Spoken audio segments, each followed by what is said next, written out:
What's up, y'all? Tammi here, the writer, bringing you the quirk behind the keyboard, and welcome back to my channel. And don't forget to subscribe and hit that notification bell if you want to be notified when my videos post every week. All right, so it is National Women's History Month, which, if you didn't know, it means you're getting another Tammi History Lesson. So let's get started.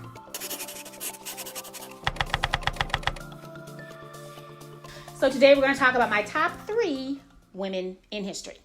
All right, so number 3 is Maude Wagner, and she was the first female tattoo artist. Back in, what year was it? 1904. She was an aerialist and also contortionist at the, what was it? It was the Louisiana Purchase Exposition, and she met a tattoo artist named Gus Wagner, and he was like completely tatted up. She was intrigued, and so she offered, well, I don't know if she offered or anyway, they agreed that for him to show her how to tattoo, she would go on a date with him. So that's kind of how that happened. They got married, they had a daughter, and their daughter at 9 years old started tattooing. And I'm not sure who was letting somebody at 9 years old tattoo them, but it was kind of lax back in 19 whatever. So they traveled around the U.S. They were doing hand tattoos, even though like the machine was really popular at that point. But they got famous, and that's what they did.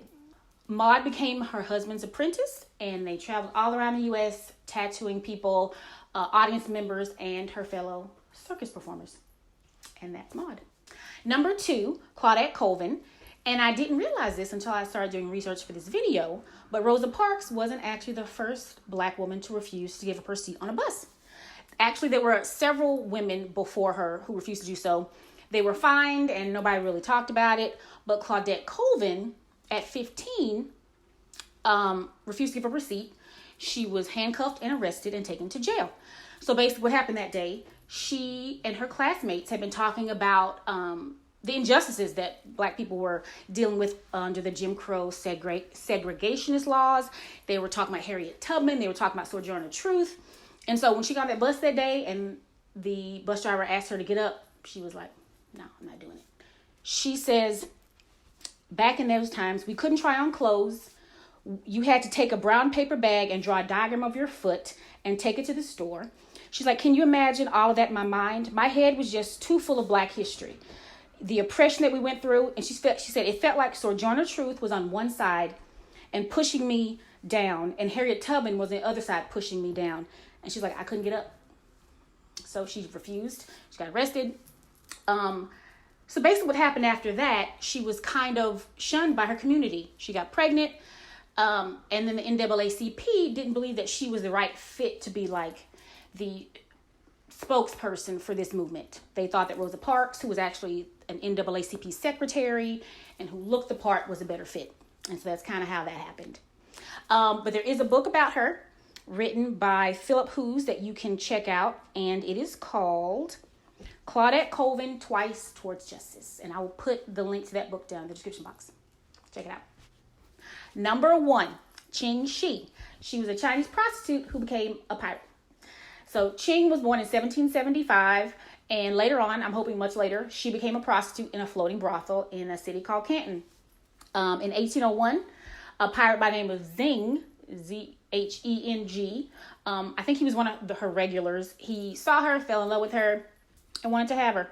So there are a couple of different reports of how they got together. One said that he told his pirates to go plunder the brothel and bring her back like as a prize.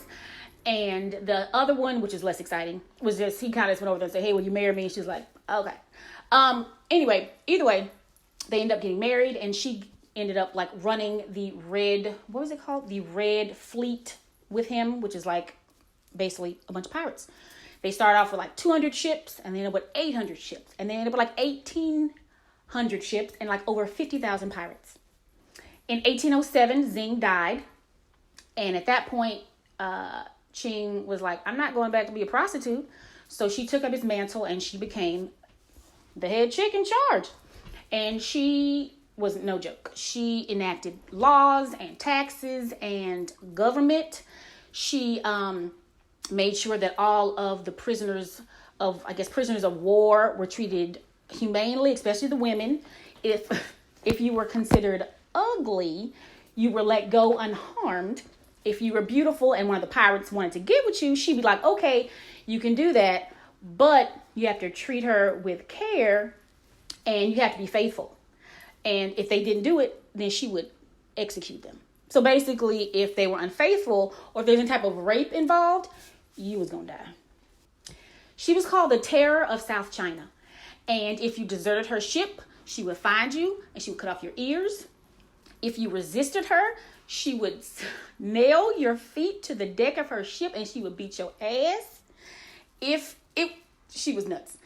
At some point, she was so badass. She was taking everyone's naval ships. She was taking Chinese naval ships. She was taking Portuguese naval ships. She was taking British naval ships. She was taking all the ships.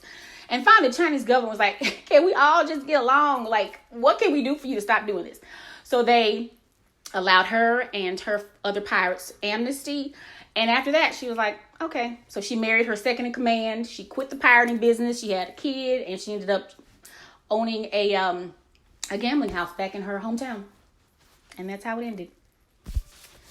And that, my friends, is my top 3 legendary ladies in history.